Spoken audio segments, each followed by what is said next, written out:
Nadhara, Allah memberi cahaya pada wajah imra'an, seseorang. Sami'a maqalati.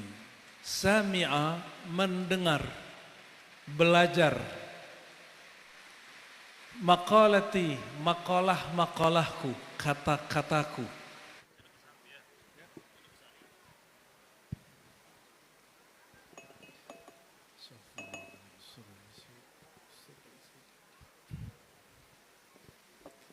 Assalamualaikum warahmatullahi wabarakatuh.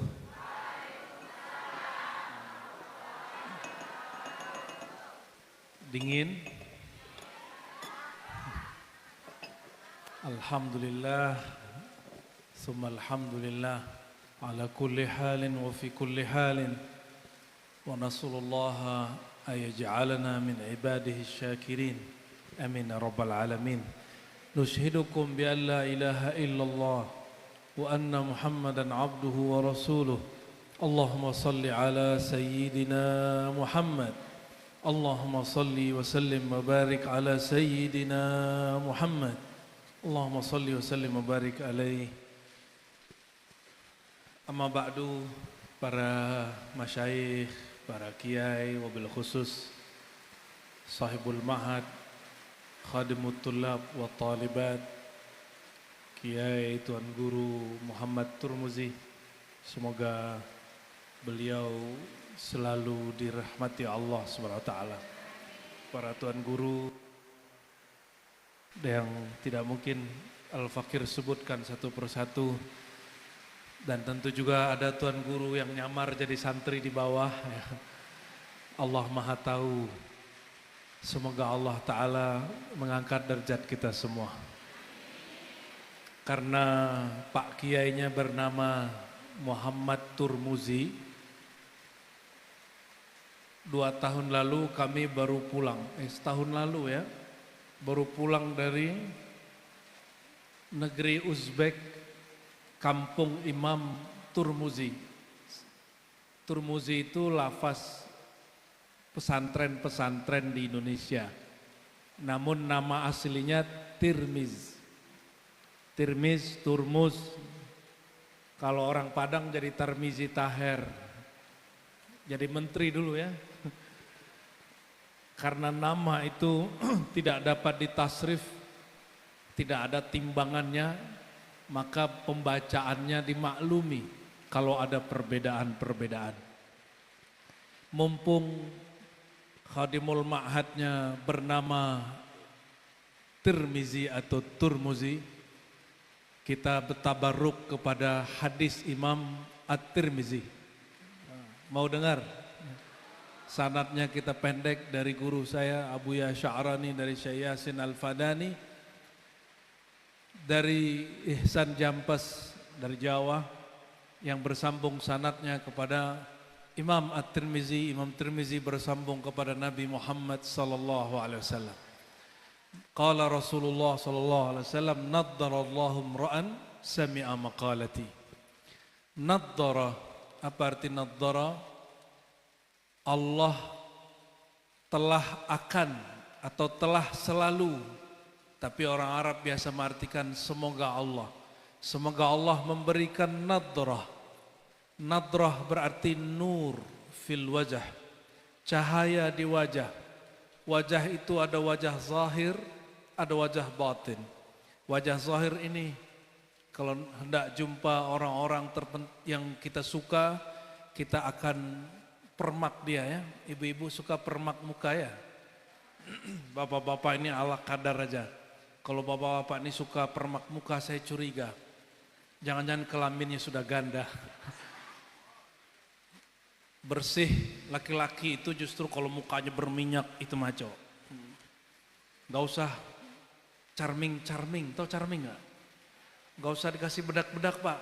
Laki-laki yang pakai bedak gak usah. Anda cukup pakai pembersih muka. Ya, tidak usah pakai bedak. Karena laki-laki itu ketika berminyak mukanya, walaupun kata dokter itu tanda kurang air, tapi berminyak di sini menunjukkan laki-laki itu dia apa adanya. Kalau perempuan itu lain cerita. Kalau nggak pakai bedak malah kita yang gelisah ya. Nadhara, Allah memberi cahaya pada wajah imra'an, seseorang. Sami'a maqalati. Sami'a, mendengar, belajar. Maqalati, makalah-makalahku, kata-kataku. Kenapa Nabi gunakan sami'a bukan qara'a? Karena para sahabat mengatakan ista'zanna li Rasulillah sallallahu alaihi wasallam lil kitabah. Kami memohon izin untuk menulis kepada Rasulullah, untuk menyalin, tapi beliau lam ya'zan lana. Ia tidak memberi izin kepada kami.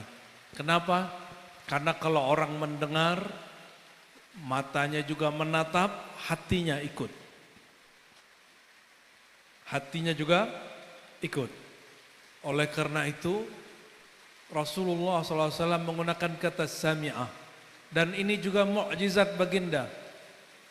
Jamaah ini lebih suka membaca atau mendengar. Baca buku kitab Sunan Tirmizi atau pengajian hadis Tirmizi. Senang dengar apa baca? Dengar kan? Tuh malas baca.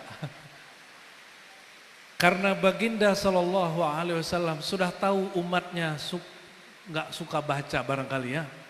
Maka beliau gunakan kata sami'ah.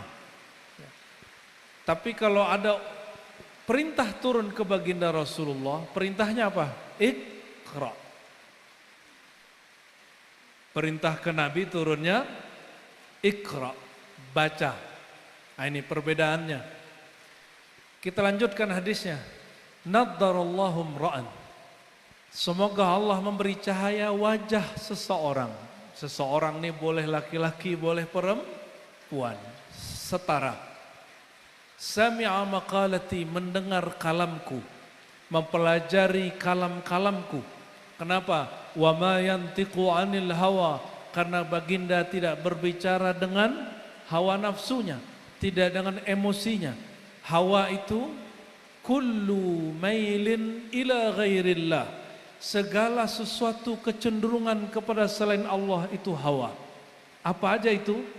Kata Nabi SAW, ya, man ta'allama ilman liyujariya bihil ulama, siapa yang belajar ilmu untuk mendebat ulama, au liyumari bias sufaha, untuk mengolok-olok orang bodoh. Orang bodoh ini kan gak tahu dalil tapi sok pinter, pokoknya begini, debat amat-amatan pesantren, dikerjain nama nih santri. Itu namanya mengolok-olok. Tapi yang paling parah bukan dua ini.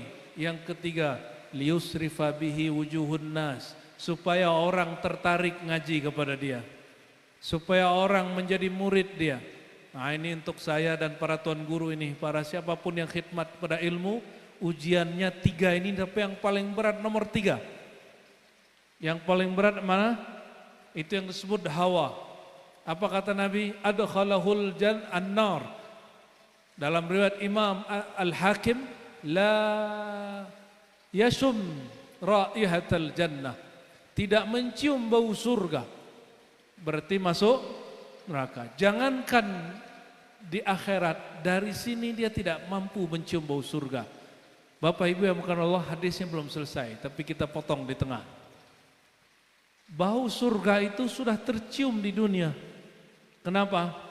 Nabi SAW mengatakan, kebetulan ada tuan guru yang pimpinan zikir, pimpinan majelis, ini sudah faham hadis ini, dan mereka sudah menikmati nikmatnya hadis ini.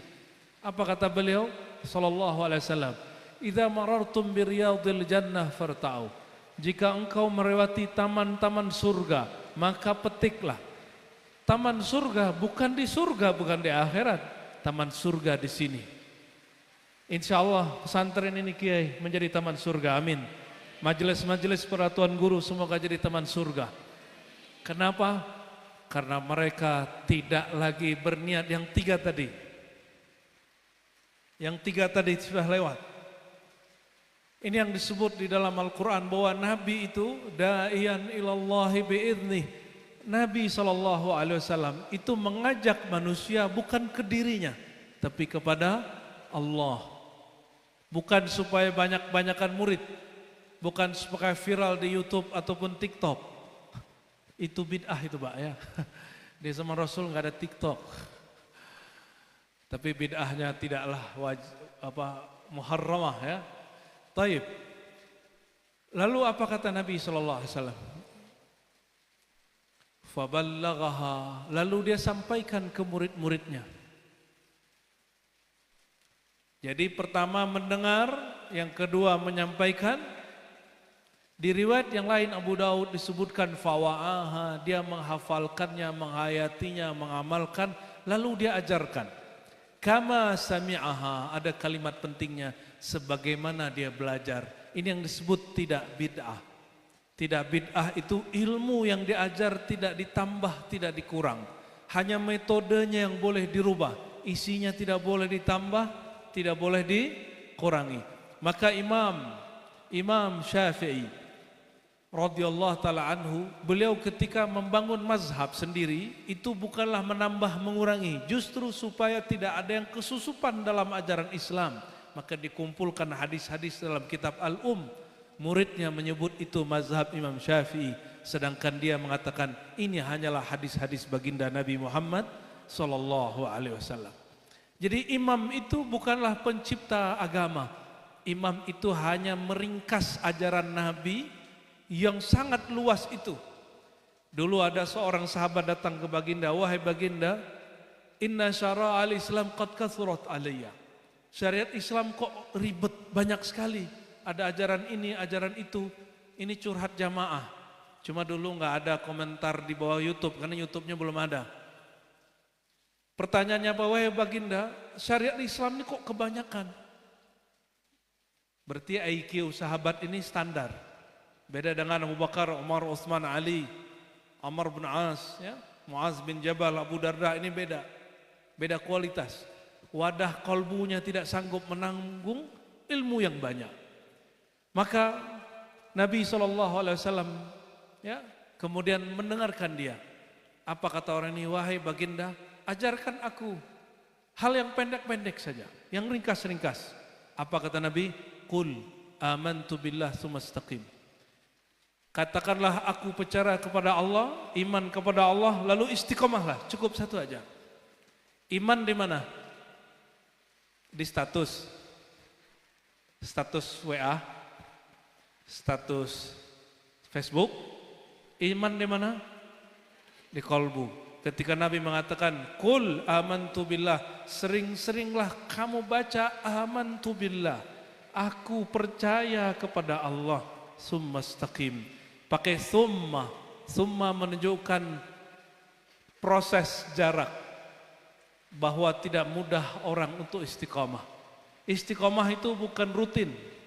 Istiqomah itu bukan jadi malaikat. Istiqomah itu bukan berarti tak pernah salah. Istiqomah itu orang berusaha, kalau dia bagus, dia teruskan bagusnya. Kalau dia soleh, dia teruskan solehnya. Kalau dia salah, dia tidak terpuruk dalam kesalahan, dia perbaiki. Jika ketinggalan, dia qadha. Ini sudah punya amalan belum? Belum. Mau punya amalan seperti para aulia? Kita ini kalau enggak jadi aulia, wali Allah, minimal menjadi pengikut wali Allah, supaya nanti dikumpulkan di belakang beliau-beliau itu. Karena di depan wa aulia pasti Rasulullah sallallahu alaihi wasallam. Ya. Suatu kali Sayyidina Muhammad sallallahu alaihi wasallam naik ke langit ke-7. Ya, hadis ini sering saya sampaikan. Hadisnya sahih. Ada juga yang seredaksi dengannya dalam riwayat Imam Tirmizi. Apa kata Nabi SAW? Falakitu Ibrahim. Lalu aku jumpa dengan Nabi Ibrahim. Lalu berkatalah Nabi Ibrahim.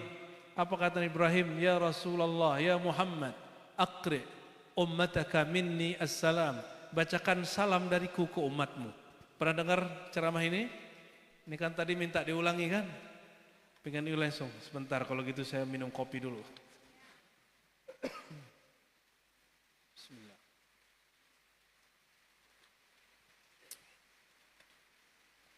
Apa kata baginda Nabi SAW? Aku jumpa Nabi Ibrahim dan dia kirim salam ke umatku. Kata Nabi Ibrahim, akri ummataka minni assalam. Sampaikan hai Muhammad kepada umatmu salam dariku. Satu-satunya Nabi di langit yang menyampaikan kalimat ini dikisahkan baginda Rasulullah SAW hanya Nabi Ibrahim. Hanya Nabi Ibrahim. Berarti dapat salam Nabi Ibrahim kan nih? Ya, maka baca balik salam. Assalatu wassalamu alaika ya Sayyidina Ibrahim. Baca sama-sama. Assalatu wassalamu alaika ya Sayyidina Ibrahim. Ya, kita balas salamnya. Ya, belum pernah balas salam Nabi Ibrahim ya? Baru sore ini. Ini tidak bid'ah, ini sunnah ya. Hukum menjawab salam apa?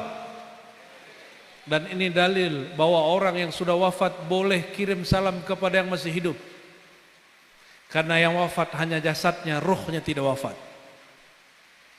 Ini juga dalil, jangankan amalan dari orang yang masih hidup, amalan dari orang meninggal pun sampai kepada orang yang hidup. Apalagi orang yang hidup pasti sampai kepada orang yang sudah meninggal. Jadi tidak usah khawatir lagi. Untuk itu kita baca Fatihah dulu ya. Untuk Sayyidina Muhammad SAW, untuk semua para Nabi, khususnya Nabi Ibrahim.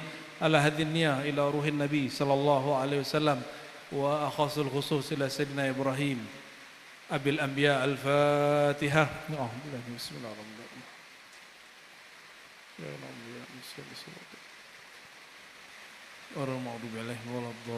Rabbi, amin.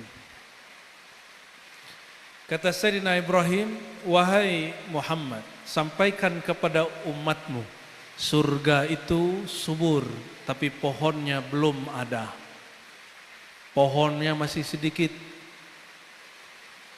Maka fa'muruhum, suruhlah mereka bercocok tanam dengan cara apa? Perbanyaklah. Ada dua versi riwayat. Satu, riwayat pertama, perbanyak baca subhanallah walhamdulillah wala ilaha illallah wallahu akbar. Sudah hafal? Amalkan itu 100 pagi. Ya. Amalkan berapa? Ini amalan Imam Syazili. Amalan siapa? Dan imam-imam ahli hadis. Di riwayat kedua ada tambahan. Nabi Ibrahim mengatakan, wahai Muhammad, surga itu tanamilah dengan pohon-pohon yang subur, yang besar, dengan cara memperbanyak hauqalah la haula wala quwwata illa billah. Oke? Amalkan berapa tiap pagi sore? 100. Itu sudah cukup itu.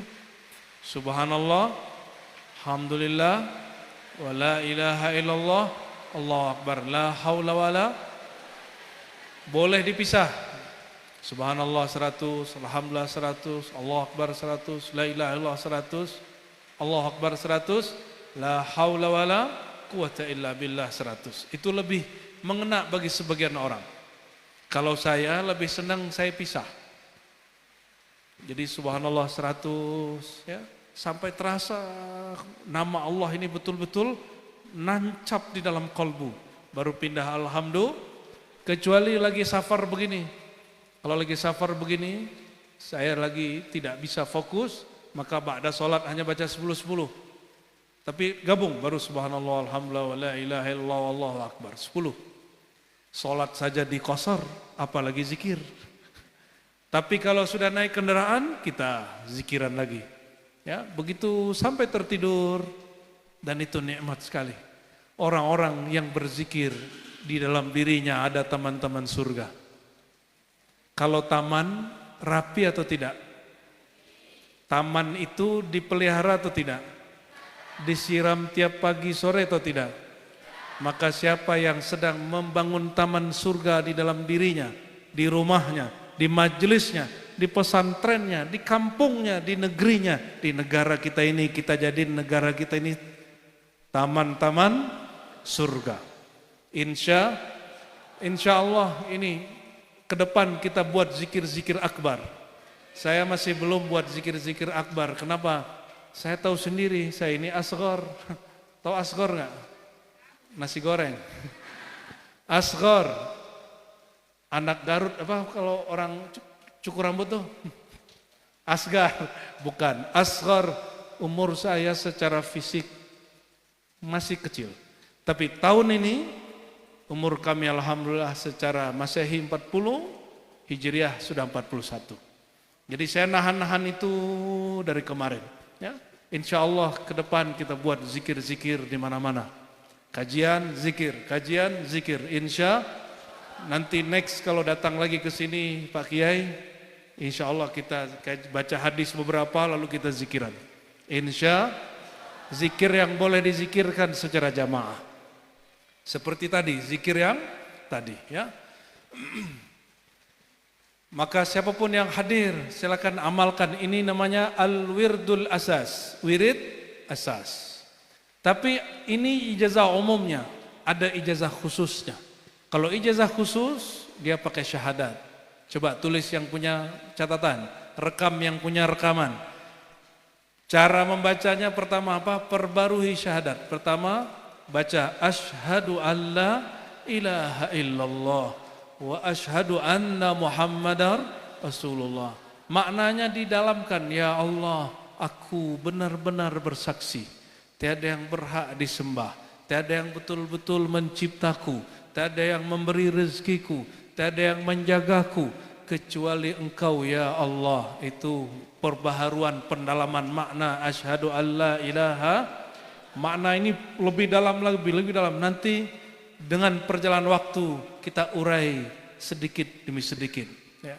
Kenapa? Karena beberapa ilmu tentang syahadat tidak boleh dibuka.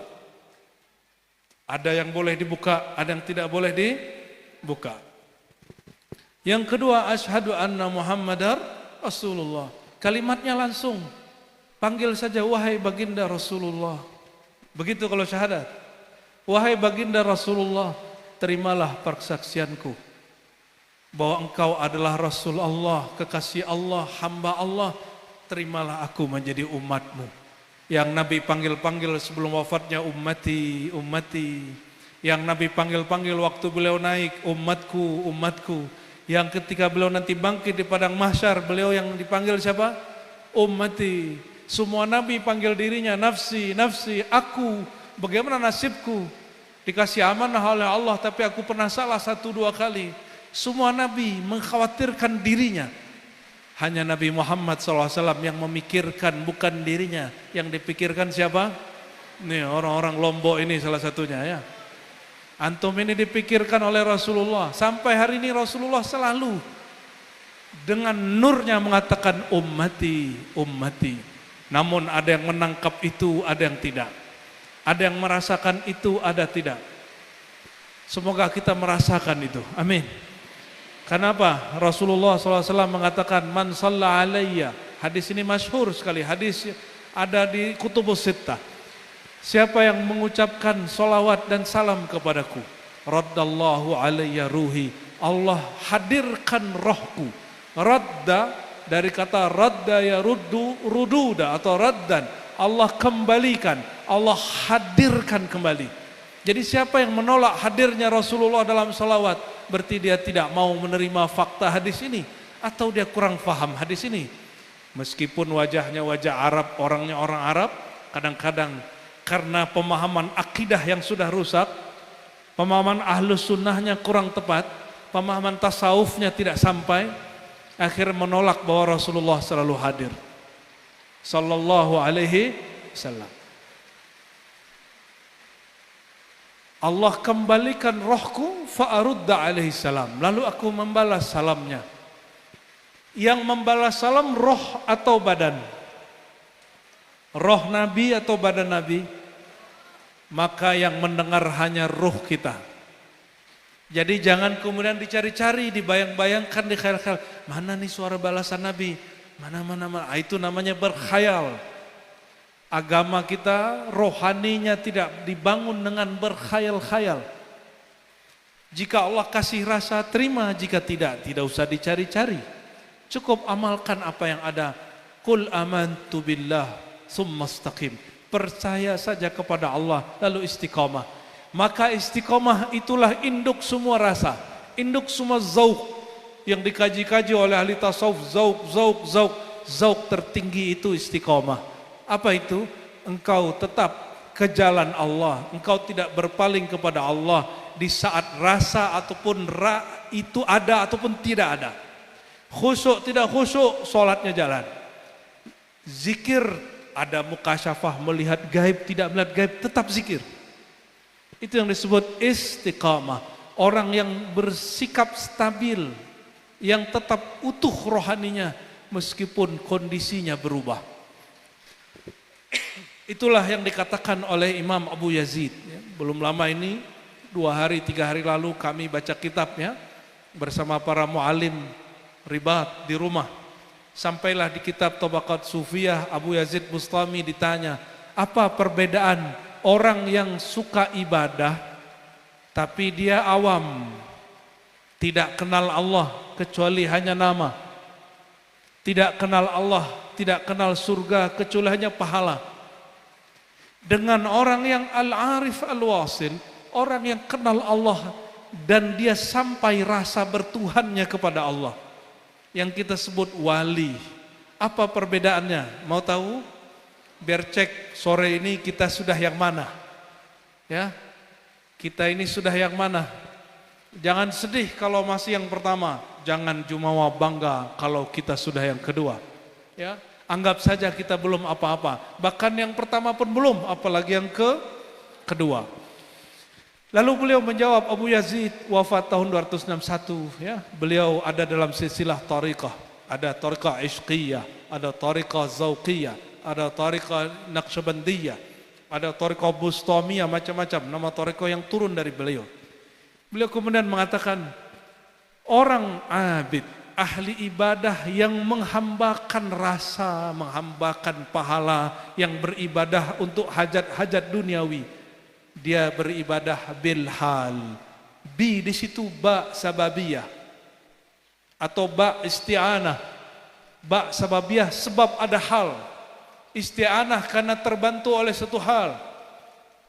Karena lagi ada hajat, anak mau sekolah, ya sudah puasa dulu 7 hari. Ada yang begitu? Itu namanya abid. Belum wa'arif, baru ahli ibadah. Tapi ini sudah bagus. Kata orang kalau ada hutang baca surat Waqiah 40 kali, baru 3 kali sudah tidur. Lalu protes, aku ini sudah baca tapi rezekiku gak lancar-lancar. Dia baca Waqiah tapi gak punya usaha. Dia baca Waqiah tapi tidak jaga silaturahim. Syarat-syarat baca Waqiahnya tak jalan. Ya, ini yang membuat orang gak lancar. Maka abid, kata Abu Yazid, beramal disebabkan karena ada kondisi, karena ada hajat-hajat. Ini orang awam. Ada yang lebih tinggi, murid yang salik sering terjebak di bagian kedua, lebih keren, ingin sakti, ingin melihat alam gaib, namanya mukasyafah. Apa istilahnya? Ingin ngintip-ngintip kolbu orang, itu namanya muka lo. Mukasyafah. Mukanya dari kata kasyafa yukasyifu mukasyafa. Orang yang suka ngintip-ngintip alam gaib, isi hati orang, lihat pohon, angker, lihat muka orang, ada jin. Orang-orang begini disebut abid, belum arif. Masih orang yang beribadah karena asbab satu kondisi. Karena tujuan itu sebenarnya belum tentu kepada Allah. Kebanyakan kita seperti itu, sholawat supaya rezeki lancar. Itu sebabnya kajian-kajian, video-video, potongan TikTok. Kalau isinya, amalkan nih rezeki mau lancar, itu banyak yang nonton. Ya, salah tidak salah, tapi makammu tidak naik-naik. Dan engkau belum menunaikan hak rububiyah Allah sepenuhnya. Sedangkan Allah telah menunaikan kewajibannya sebagai Tuhan kepadamu. Ngasih nafas, ngasih jasad, ngasih kemampuan, semua ada dikasih. Kita yang tidak menunaikan hak Allah Subhanahu wa ta'ala, memujinya setinggi-tingginya tanpa syarat. Kalau anak kecil mau puasa, supaya dia mau puasa, diiming-iming apa? Apa? Hadiah, contoh kasih contoh. Nah, kalau kamu puasa 1 hari aja 1.000 gitu ya. Dikit amat. Anak-anak sekarang berani protes. Nah, kalau kamu puasa 1 hari 10.000 gitu ya. Oh, baru anaknya mau puasa. Kalau sudah gede gini saya ngomong, Pak, kalau Bapak puasa 1 hari, saya kasih hadiah 300.000. Naik dikit lah, masa 30.000, masa 3.000. Gimana Pak? Mau? Mau? Halo yang mau? Lah mau deh. Ada yang mau nggak? Pak, tadi kan ngomong ke anak. Nah, kalau kamu puasa 30 hari, 1 harinya berapa tadi? 10.000. Oke, saya ngomong ke bapak-bapak, mas-mas, abang-abang ini. Bang, kalau ente puasa 30 hari, ane kasih duit 3 juta. Mau? Serius? Serius? Mau? Yang nggak mau nggak fokus. Yang nggak mau dikasih hadiah duit kalau puasa. Aduh, selebihnya mau? Atau nggak paham pertanyaan? Aku ulangi pertanyaannya, Bu. Kalau ibu puasa 30 hari dapat hadiah di dunia aja, di akhirat enggak? 3 juta. Mau? Yalah. Baru dia fokus ya. Baru fokus. Jadi yang diiming-iming itu anak kecil apa orang besar? Wahai anak kecil bertubuh besar, masih mau diiming-imingi? Udah cukup. Ya, berarti sore ini rohaninya mulai dewasa. Ya, mulai dewasa. Beneran nih mulai dewasa. Insya Allah amantu billah. Apa kata Nabi SAW? Ya, Nabi menjawabnya bukan bab zahir, Nabi menjawabnya bab batin. Man sama Ramadana, hadis yang dipakai para ustadz dari awal Ramadan sampai akhir Ramadan. Ya. Man sama Ramadana imanan wa ihtisaban, ghufira lahu ma taqaddama min zambi. Para ustadz, ini kan sering nyampein hadis ini. Hadis ini riwayat siapa? Harus tahu sumber hadisnya. Siapa tahu hadis palsu. Ya. Bukhari, Muslim, beneran. Itu hadis riwayat Imam Bukhari di dalam sahihnya, Imam Muslim dalam kitab sahih. Itu yang sahihnya, ada yang nggak sahihnya. Yang nggak sahihnya, contoh nih, tolong para kiai hati-hati. Cuma Imam Ibnu Huzaimah masukkan ini dalam kitab Sahih Ibnu Huzaimah. Hadis yang tadi dibaca lalu ada tambahannya. Syahr Ramadan, bulan Ramadan itu ya, awaluhu rahmah. Awalnya rahmat, tengahnya maghfirah, akhirnya itqu minan nar, dibebaskan dari neraka. Itu hadis ditaruh di kitab Sahih, Sahih Ibnu Huzaimah, tapi Imam Ibnu Huzaimah tidak menilainya sahih. Ini kabar buruknya. Ya, jadi para kiai kalau nyampein hadis ini harus menjelaskan faktanya. Ini riwayat Ibnu Huzaimah tapi dia tidak mensahihkannya. Dia hanya mengatakan in sahhal khabar. Seandainya hadis ini sahih. Cukup. Udah enggak dosa tuh dah, ya. Tapi kalau saya buka lagi hadisnya bermasalah banyak. Ya.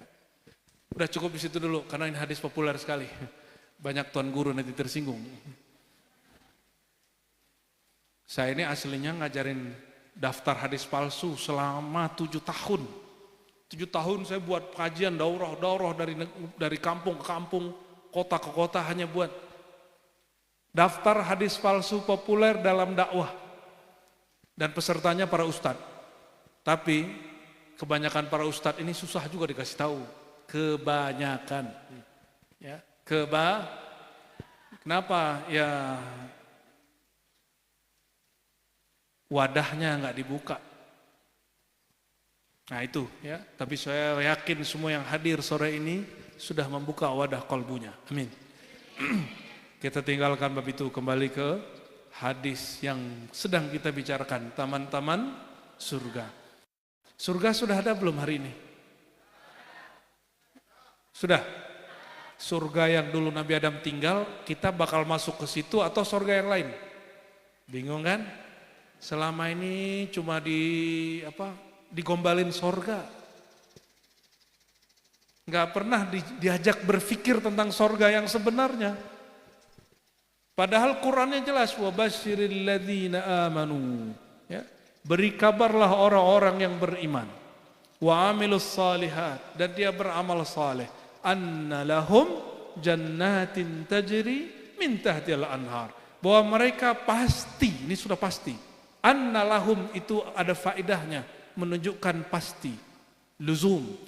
Pasti mendapatkan surga yang mengalir di bawahnya sungai-sungai. Kayak di Lombok berarti ya. Kayaknya orang Lombok gak perlu surga lagi. Surga itu bahasa Sanskerta. Ya, tadi orang terdekat saya, teman ngobrol hari-harian, nanya, kok nama-nama tempat di Lombok ini nama-nama lama ya, nama-nama zaman-zaman kerajaan. Saya jawab itu bahasa Kawi dan Sanskerta. Ya, namanya, ini kampungnya apa nih? Oke, ada nama-nama yang unik lah tadi itu ya. Nama-nama zaman Mataram dulu. Masih banyak kita lihat ya. Betul?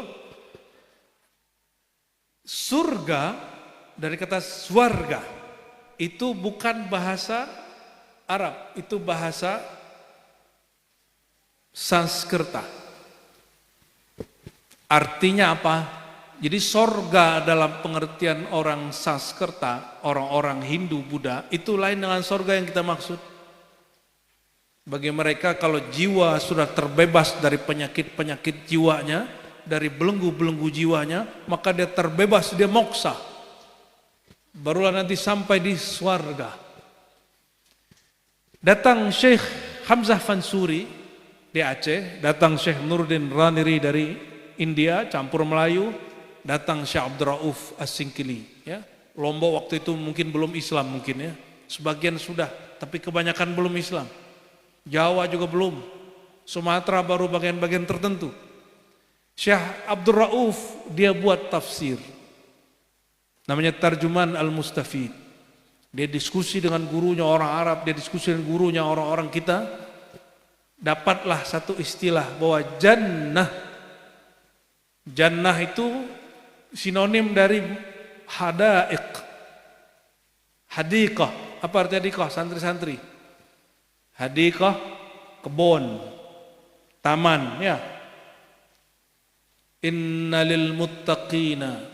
Gimana ayatnya? Innalil muttaqina hadaiq wa naba. Surat An-Naba. Bagi orang muttaqin ada hadaiq, kebun-kebun.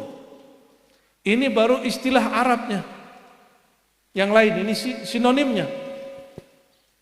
Jadi kata surga yang dimaksud oleh orang Sanskerta itu surga yang mana?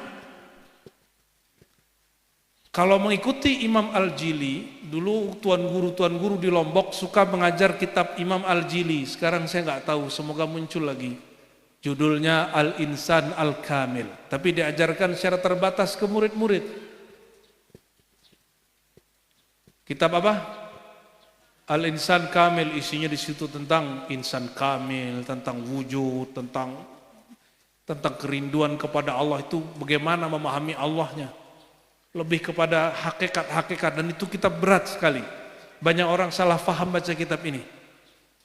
Kalau orang awam jangan baca ya. Cukup tuan guru aja yang pusing sendiri kepalanya ya. Buku ini sudah kemudian disari-sarikan, jadilah kitab Durun Nafis. Jadilah kitab Syekh Arsyad Banjari, jadilah kitab Syekh Nuruddin Raniri, Hamzah Fansuri, jadilah kitab Syekh Abdul Rauf Singkili. Itu jadi lebih ringan. Semakin ke sini tasawufnya lebih ringan dengan adanya pendiri NW. Ya. Tuan Guru Agung ya. Beliau lebih haluskan lagi, bahkan buat thariqah sendiri. Betul? Thariqahnya sendiri. Sebenarnya thariqah itu dia cabang dari Syaziliyah. Cabang dari apa? Syaziliyah, karena gabungan hizib semuanya hizib Syazili kebanyakan. Jadi Imam Syekh Abdul Rauf As-Sinkili dia berdamailah dengan istilah kata surga mewakili jannah, kata sembahyang mewakili salat. Masih ada ustadz mengharamkan kata sembahyang. Kita mau puasa, benar?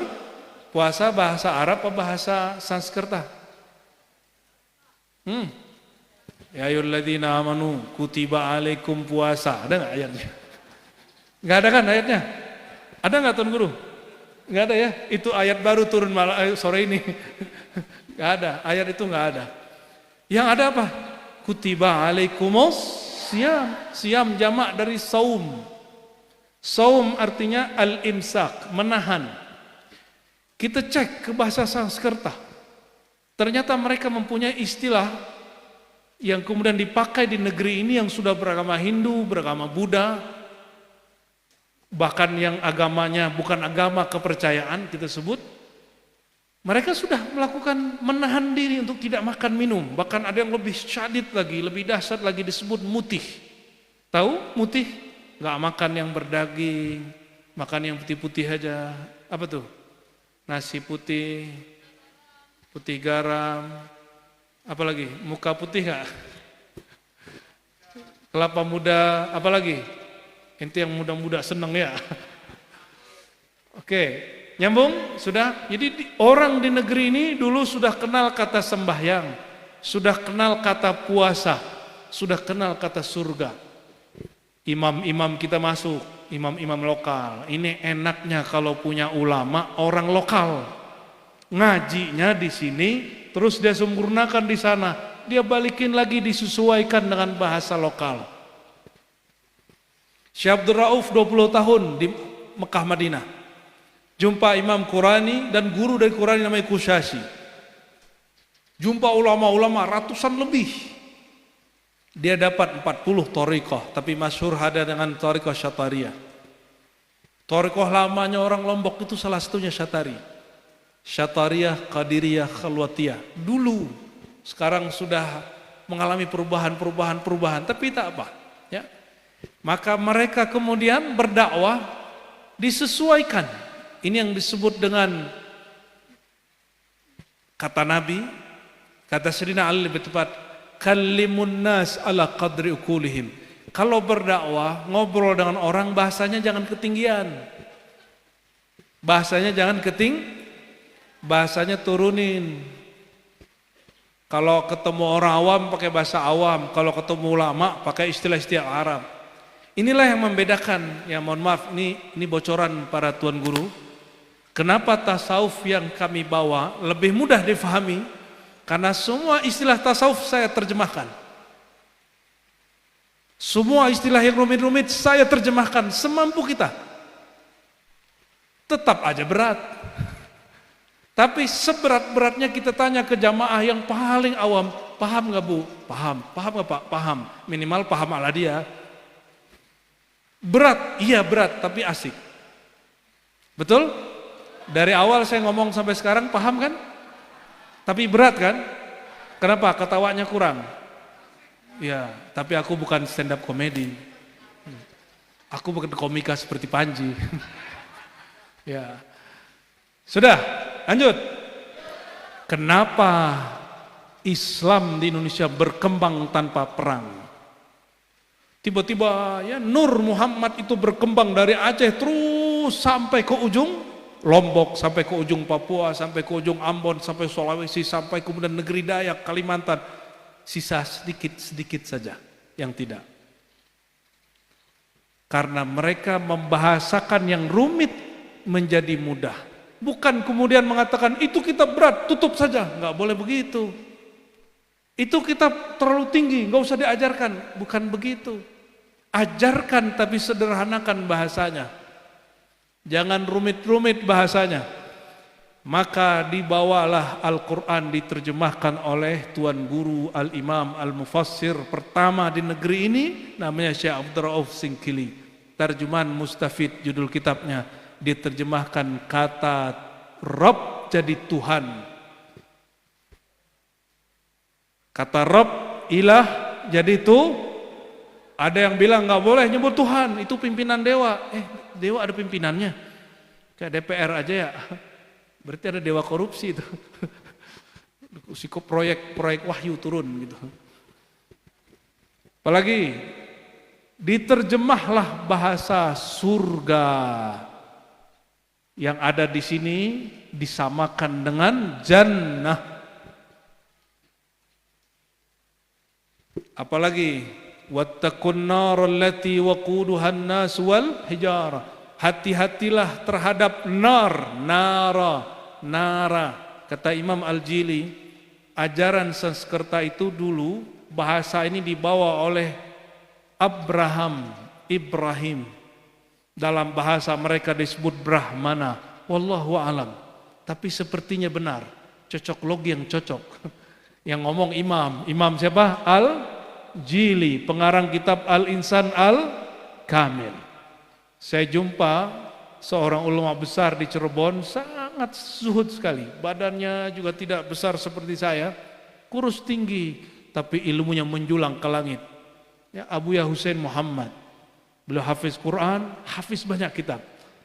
Ketika kami jumpa di Istiqlal, saya nyebut hanya satu kalimat tentang yang ada di kitab itu, dia langsung bisa bacakan satu paragraf. Entah kapan dia baca, tapi dia bisa ingat sedemikian rupa. Ada orang-orang begitu di Indonesia. Alhamdulillah Rabbil. Makanya orang Arab nanti nyantri aja di Indonesia ya, nyantri di Lombok. Jangan orang kita aja yang nyantri di Arab tuh. Makanya setiap pesantren ini semoga nih Pak Kiai, mana Pak Kiai tadi? Semoga Pak Kiai nanti ada satu kelas, kalau sudah kelas SMA, semoga mulai ada kelas full bahasa Arab. Ya, di kelas aja.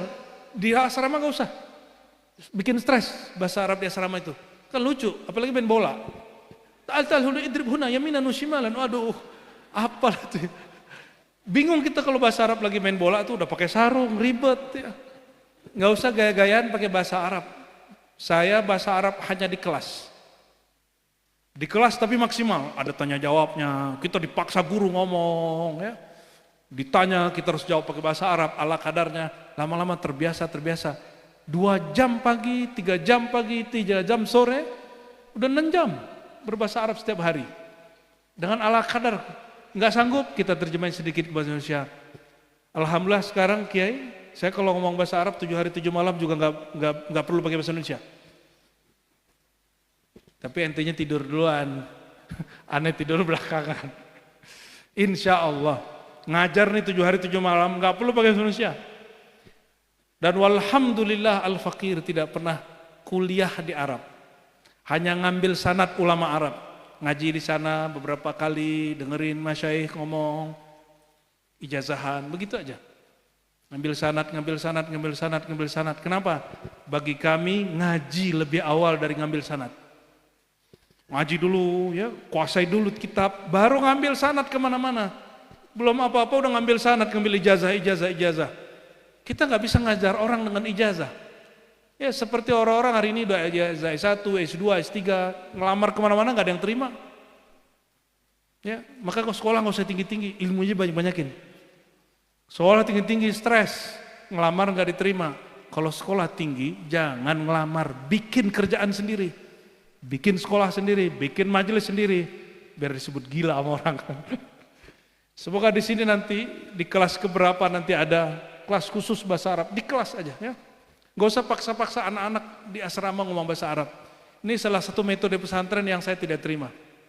Maksa anak-anak ngomong bahasa Arab di pesantren, itu bikin mereka akan bohong setiap hari. Ya, maksimalkan aja di kelas. Ini usulan ya, ini usulan Al-Fakir, semoga diterima ya. Kalau seandainya setiap pesantren di Indonesia ada satu kelas bahasa Arab, ya di setiap tingkatan tentunya, saya yakin orang Yaman sekolah ke sini, orang Arab Saudi sekolah ke sini, Orang Mesir sekolah ke sini. Karena ilmu orang-orang kita nggak jauh kok di bawah. Ya. Bahkan ada yang di atas, Pak. Ada yang di atas jauh. Syekh Nawawi Al-Bantani ngaji dulu di Indonesia, baru kemudian sampai ke Haramain sudah jadi ulama dia. Syekh Ahmad Khatib Minangkabau sudah alim waktu remajanya, lalu dipoles oleh gurunya Bakri Syator, diajak ke Arab. Begitu mereka. Kok jadi serius ya? Ya sudahlah. Kenapa Islam begitu sukses di negeri ini tanpa perang? Karena ulamanya berbahasa agama diturunkan jadi bahasa awam. Bahasa yang langit-langit itu, istilah yang tinggi-tinggi dijadikan bahasa sederhana. Akhirnya orang-orang Hindu, Buddha, orang-orang yang kemudian kepercayaan tidak merasa perlu ganti agama. Kita puasa, cuma sekarang puasanya lebih ringan. Ya, puasa berarti esa. Ya, taqarrub ila Allah al-wahid, mendekat kepada Allah esa, yang upa itu artinya mendekat. Sembahyang, salat itu kan menyembah Allah, betul? Sang huwa, kul huwallah huwa. Huwa dalam bahasa Sanskerta mereka simbolkan dengan hyang. Kalau orang-orang Yahudi menyebutnya Yahu atau Yahweh, wahai dia. Dalam bahasa Arab ada kul huwallah, dia juga yang disembah sama, namanya yang beragam. Coba kalau orang Lombok sebut duren apa? Oke, masih sama. Sebut rambutan apa? Beda ya? Buluan. Aku juga punya buluan. Berarti sudah beda, barangnya sama? Aku makan rambutan, enggak buluan. Aku rambutan, enggak buluan. Nah, inilah sekarang yang terjadi. Orang itu beribut bahasa agama, tapi lupa isi padahal yang dimakan sama-sama manis. Papaya. Gedang. Oh, ada yang beda nih. Oh, di sini ada banyak lebih dari satu. Tuh, padahal isinya sama. Coba, duit. Kepeng. Oh, sama kayak orang Padang berarti. Baik. Istilah sama ataupun beda, yang penting isinya sama. Ketika diajak orang-orang Hindu, ayo kita sembahyang. Enggak disebut, ayo sholat. Nanti orang Hindu bingung, apa tuh sholat? Bingung mereka kan? Maka diganti istilah, ayo sembahyang. Sembahyangnya enggak ada modal, cukup cuci muka, cuci tangan, kepala diusap, basuh kaki. Enggak perlu bayar bunga ditaruh. Tapi kalau sampean masih mau taruh, silakan gitu. Dulu bertahap-tahap, lama-lama mereka mikir, kok sholat 5 waktu nggak perlu modal ya? Tapi kalau sesajian harus pakai, lumayan dong modal kasih bunga begitu, lumayan sama buah-buahnya. Sehari minimal ya pagi 20.000, sore 30.000, 50.000 sehari. Ya, orang-orang awam dulu mikir, ini sederhana, ini tidak ada maksud untuk mendiskreditkan agama tertentu. Ini guru saya bercerita, ini loh nak, cara guru-gurumu dulu mengislamkan negeri ini. Bahwa menyembah Tuhan gak perlu pakai modal. Cukup baju bersih, gak perlu baju baru. Lalu apa lagi? Cuci mukanya sampai kakinya, disebut berwudu. Dulu berwudu bahasa Arab, bahasa ininya Lomboknya apa? Ulu. Wah, itu mah ketinggian bahasanya. Orang Padang tuh ngomong ini, ngambil air. Kalau orang Padang nih, kampung saya, orang Minangkabau nyebutnya ngambil. Orang sini mah lebih Arabi berarti ya, Arab maklum. Uduk lah hampir sama. Ngambil air apa bahasa ininya? Ya, itu dulu di kitab dulu ngambil air. Makanya ada candaan sama santri, santrinya minta izin. Lagi ngaji, santrinya minta izin. Pak Kiai, mohon izin. Ngapain? ngambil air. Kata kiai, ambilin buat aku juga ya. Padahal maksudnya lagi mau wudu ya. Itu banyulan ala santri yang hanya orang pesantren yang paham. Orang bukan pesantren, la yafham abadan. Jam berapa ini? Maghribnya berapa menit lagi? Oke, kita hajar lagi ya. Lama-lama orang di negeri ini tidak merasa pindah keyakinan. Apa kata guru-guru kita? Sang Hyang itu siapa? Saya ngobrol dengan teman-teman saya yang orang kepercayaan, orang Hindu, Buddha. Ternyata konsep tentang Tuhan yang sebenar Tuhan itu sama. Lam yakun lahu kufuwan, dia tidak ada bandingannya, tidak dapat dipikirkan, tidak dapat dicapai oleh pikiran. Tuhan yang disebut dalam bahasa orang Islam sama dengan yang orang yang di negeri ini dulu.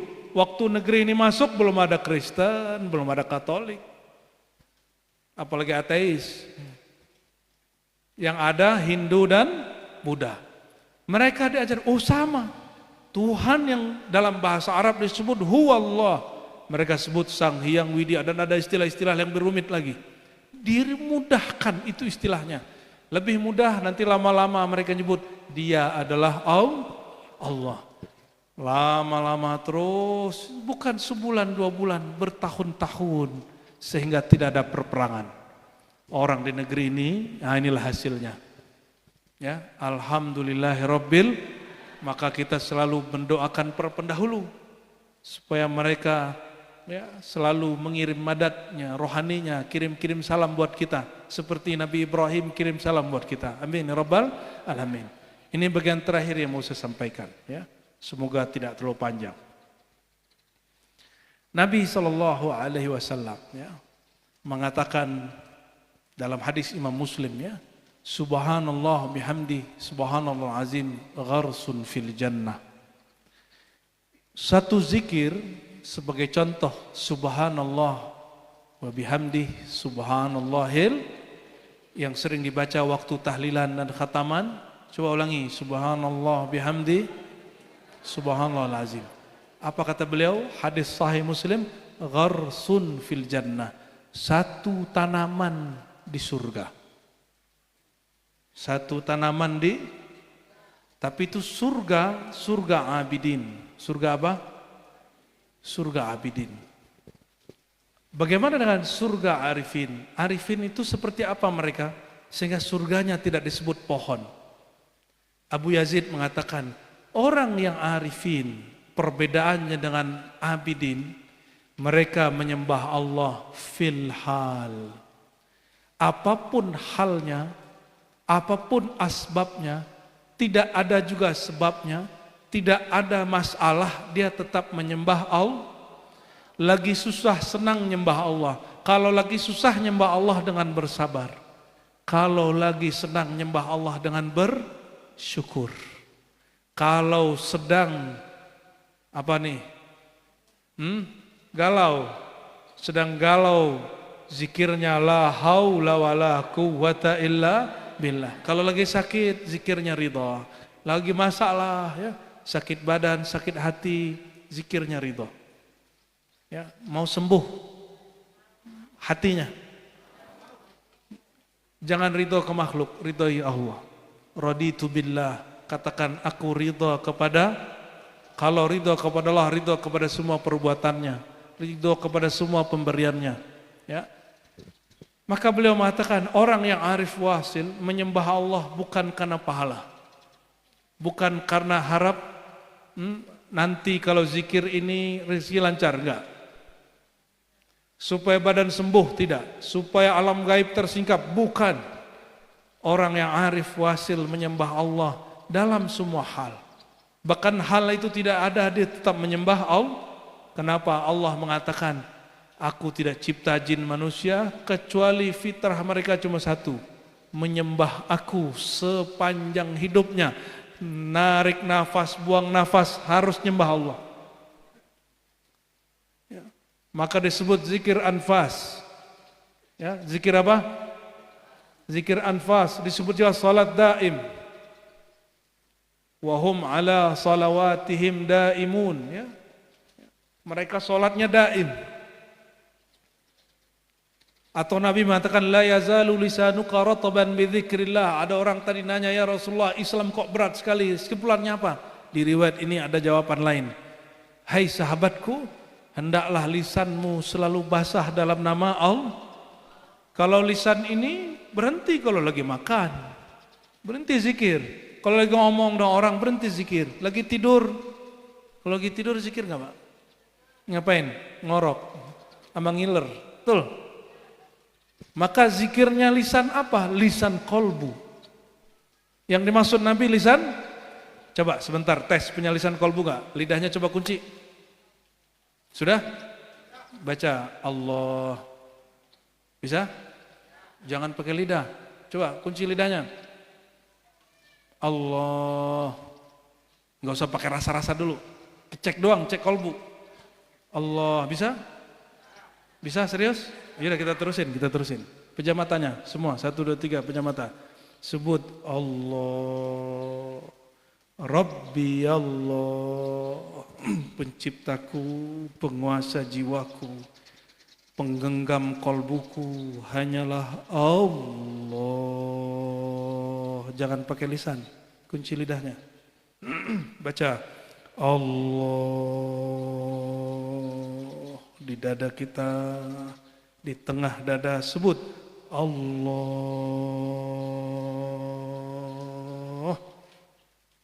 Buka matanya.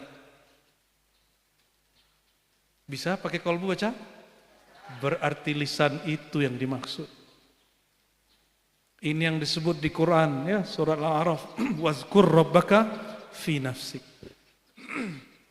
Sebut nama Allah di dalam dirimu. Tidak lagi jahar, ya, dunal jahri minal qaul, tidak lagi walaupun Imam Nawawi mengatakan zikir yang afdal gabungan zahir lisan dengan batin, betul, supaya dapat pahala zahir, dapat ridho batin. Tapi zikir yang sebenarnya bukan di lisan. Zikir sebenarnya yang di kolbu. Karena Allah menatap kolbu, tidak pernah menatap lisan. Kalau seandainya lisan yang ditatap, maka burung beo duluan masuk Islam dan masuk surga. YouTube, zikir Allah, Allah 24 jam, ada nggak? Ada. Tapi YouTube tidak ada dalilnya YouTube masuk surga. Kenapa? Dia tidak balik dan berakal. Dia tidak punya ruh. AI tidak punya akal. Tadi saya ngedit tulisan pakai AI, nggak bisa dia. Akhirnya bilang, lu nggak becus. Bisa jawab dia. Maafkan kekurangan aku katanya. Allahumma sholli ala Muhammad. Bapak Ibu yang makan Allah. Orang yang arif karena dia menyembah Allah tidak bersyarat. Dia abdi Allah tanpa sebab. Dia menyembah Allah, tujuannya tiada lagi kecuali hanya Allah itu sendiri. Maka surganya lebih tinggi dari surga orang awam. Surganya bukan hanya sekedar surga tumbuhan, surga makanan, surga kawin, bukan hanya itu. Surganya sudah naik. Apa kata Nabi? Satarawna rabbakum.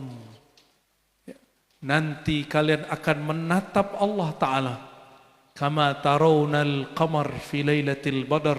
Sebagaimana kalian jelas sekali menyaksikan purnama di malam 14. Dalam riwayat kedua, kama tarawna syamsa bila sahabin. Sebagaimana engkau memandang matahari tanpa ada penghalang. Penghalang apa? Awan. Perhatikan, berarti memandang Allah nanti ada dua makom. Satu ada yang memandang dengan sinar yang kuat seperti matahari. Matahari sanggup lihat? Yang lihat matahari matanya buta, rusak minimal. Pasti rusak. Itu sebabnya kalau lagi gerhana jangan tatap matahari, salat gerhana. Kenapa? Allah sedang mengeluarkan nur tajalli jalaliyahnya. Jalal itu keagungan, keesaan, ketegasannya, simbolnya matahari. Menatap matahari tanpa ada awan-awan begini. Kalau lagi ada awan begini, matahari kelihatan bulat. Coba nggak ada awan. Orang menatap matahari, matanya nggak kuat. Matanya bisa kemudian rusak. Tapi ada yang kedua, yang menatap Allah seakan-akan seperti purnama. Purnama simbol dari Jamaliyah. Keindahan tiada tara. Dia menatap, matanya tidak pernah rusak. Nah, semoga sorga yang ini kita dapat nanti. Orang dapat sorga menatap, dia juga diberikan sorga buah-buahan, sorga tumbuhan. Bayangkan, jangankan menatap Allah, derajat orang yang hanya dapat satu pohon dapat di surga, ente sudah hebat. Kata Nabi, hadis Imam Muslim, satu pohon di surga, kamu jalan di bawahnya itu 100 tahun perjalanan. Mi'ah sana, mi'ah am, 100 tahun perjalanan. Masirah mi'ata amin, perjalanan 100 tahun baru selesai satu pohon. Bayangkan, kalau kita zikir setiap pagi dan sore, subhanallah walhamdulillah wala ilaha illallah wallahu akbar, yang dimulai dengan syahadat, ya, insya Allah tidak hanya diberi pohon, tapi diperjumpakan dengan yang menumbuhkan pohon. Ya, amin ya rabbal. Terima ijazahnya ya, ajaztukum. Saya ijazahkan semua yang hadir zikir wirid asas. Subhanallah walhamdulillah wala ilaha illallah wallahu akbar. La haula wala quwata illa billah. Atau dengan syahadat lalu baca istighfar 100, la ilaha illallah 100, salawat 100, subhanallah bihamdihi subhanallah azim 100. Lalu tambahkan la haula wala quwwata billah. Ajaztukum jami'an. Qabilna ya. Al-Fatihah.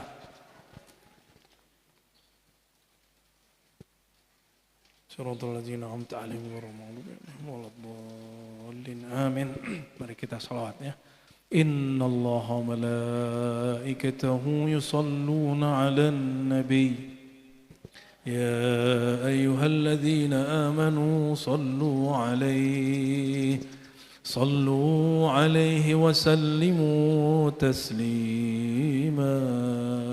لبيك اللهم صل وسلم وبارك عليه. Mari salat Jibril sama-sama yang kuat. Sallallahu ala Muhammad, sallallahu عليه وسلم. صلى الله على محمد، صلى الله عليه وسلم. صلى الله على محمد، صلى الله عليه وسلم. صلى الله على محمد، صلى الله عليه وسلم. يا نبي سلام عليك، يا رسول سلام عليك، يا حبيب سلام عليك. صلوات الله عليك. صلى الله على محمد، صلى الله عليه وسلم. صلى الله على محمد،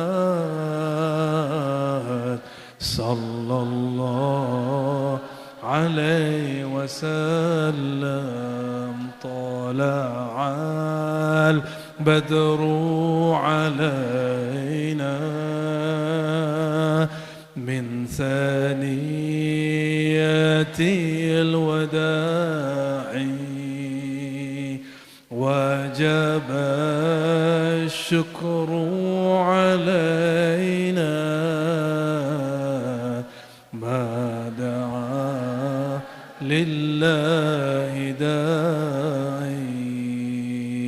sallallahu ala Muhammad sallallahu alaihi wasallam sallallahu ala Muhammad sallallahu alaihi wasallam. Lebih kuat. Sallallahu ala Muhammad sallallahu alaihi wasallam sallallahu ala Muhammad sallallahu alaihi wasallam. Allahumma ya Rahman ya Rahim ya Karim ya Azim, salli wa sallim wa barik ala Sayyidina Muhammad, salli wa sallim wa barik ala Sayyidina Ahmad, salli wa sallim wa barik ala Sayyidina Khatim, Sayyidina Fatih, Sayyidina Khatim, Sayyidina Mahi, Sayyidina Aqim, wa ala alihi wa sahbihi wa barik wa sallim. Allahumma ya Ghaffar ya Ghafur, ighfir lana dhunubana.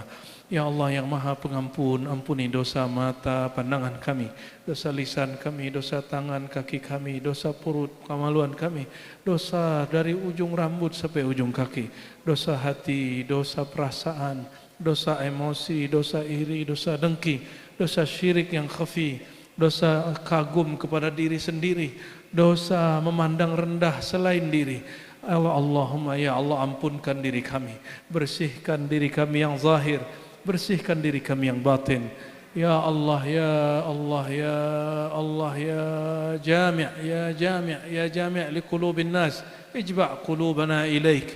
Ya Allah yang mengumpulkan kalbu semua manusia. Ya Allah, kumpulkan kami hanya karena Engkau ya Allah, hanya karena Engkau ya Allah. Allahumma ya Rabbal Jannah wan Nar, ya Rabbal Jannah wan Nar, ajirna minan nar. Ya Allah pemilik surga, pemilik neraka, pencipta surga, pencipta neraka. Ya Allah hapuslah nama kami dari daftar ahli neraka. Catatlah kami ya Allah menjadi ahli surga. Ya Allah kami tetap meminta surgamu ya Allah, karena di surga nanti dapat berjumpa denganmu. Ya Allah izinkan kami berjumpa baginda kami Sayyidina Muhammad sallallahu alaihi wasallam. Izinkan kami berjumpa orang-orang tua kami, pasangan-pasangan terkasih kami, anak-anak keturunan kami, orang-orang yang ikut di majelis kami, saudara kami sesama yang beriman ya Allah. Allahumma ya Allah ampuni semua dosa kami yang berlalu hari ini bahkan nanti yang belum kami lakukan ya Allah. Ya Allah, para guru kami mengatakan wujuduka dzanbun la yuqasu alaih. Ya Allah, Engkau merasa wujud, begitu kata guru kami. Engkau merasa ada, merasa penting, merasa hebat, merasa beramal, itu pun sudah dosa. Maka ya Allah, afnina fi hubbika, afnina fi wujudika. Ya Allah, leburkan kami dalam cinta kepada Engkau, sehingga kami tidak merasakan lagi kamilah yang beribadah, tapi kami digerakkan Engkau untuk menyembah Engkau. Tidak lagi kami merasa kami yang bersedekah, tapi kami merasa kami tertitipkan rezeki-rezeki dari Engkau. Kami tidak lagi merasa berilmu, tapi kami merasa dititipkan ilmu oleh Engkau yang maha berilmu. Allahumma ya Allah ampunkan dosa kami yang merasa beramal, ampunkan dosa kami yang merasa berilmu, ampunkan dosa kami yang merasa bergelar, ampunkan dosa kami yang merasa penting, ampunkan dosa kami yang merasa dan tapi tidak merasa, ampunkan dosa kami yang berdosa tapi tidak merasa berdosa, ampunkan dosa kami yang kurang adab tapi merasa kurang adab. Ya Allah, hubungkan antara hati kami dalam cinta kepada Engkau, dan jangan pernah lepaskan itu ya Allah, jangan pernah lepaskan itu ya Allah. Billah tallah la ilaha illa anta, demi Engkau ya Allah tiada yang berhak disembah kecuali Engkau ya Allah. Muhammadun abduka wa rasuluka wa habibuka, Sayyidina Muhammad kekasih Engkau, Nabi Engkau. Ya Sayyidana ya Rasulullah, ikuti ya Rasulullah, ya Rasulullah, ya Habiballah, ya Sayyidana Muhammad, ya Habibana Muhammad. Ya Sayyidana Ahmad, Ishfa' lana, Ishfa' lana. Beri kami syafaat, beri kami syafaat di dunia agar mengenal Allah, syafaat di dunia agar husnul khatimah, syafaat di alam barzakh mampu menjawab mungkar dan nakir, syafaat di padang mahsyar sehingga mendapat syafaat bantuan Engkau sehingga kami tidak disiksa ya Allah. Ya Allah, izinkan baginda Rasulullah memberi syafaat kepada semua kami yang hadir ini, semua yang mendengarkan kajian ini. Allahumma ya Allah, tanpa terkecuali ya Allah, sebagaimana Engkau wasi'ar rahmah wal maghfirah, rahmat dan ampunanmu sangatlah luas, kasih sayangmu sangatlah luas. Jika Engkau bagikan ke kami semua rahmat syafaat baginda Rasulullah SAW, maka tidak mengurangi kekayaan Engkau ya Allah. Ishfa' lana ya Rasulullah warhamna ya Rahman ya Rahim. Rabbana atina fid dunya hasanah wa fil akhirati hasanah wa qina adzabannar. Wa sallallahu ala sayidina Muhammad walhamdulillahi rabbil alamin. Al-Fatihah. Bismillahirrahmanirrahim. Amin amin ya rabbal alamin. Istajib da'awatina bisirri sayidina Muhammad sayidina al-amin. Subhana rabbika rabbil izzati amma yasifun wa salamun mursalin walhamdulillahi rabbil alamin. Mohon maaf salah kurangnya, mohon maaf kalau tidak dapat salaman ya. Nanti kalau baris aja, nanti saya salamin sesanggupnya. Jangan berebut, mau? Sayang Rasulullah? Ya, kalau sayang Rasulullah bersalam-salaman itu sunnah Rasul. Jadi sedapatnya aja nanti saya ini tangan, oke? Jangan terlalu berlebihan, saya bukan orang suci, bukan wali-wali yang antum bayangkan itu. Oke, Assalamualaikum warahmatullahi wabarakatuh.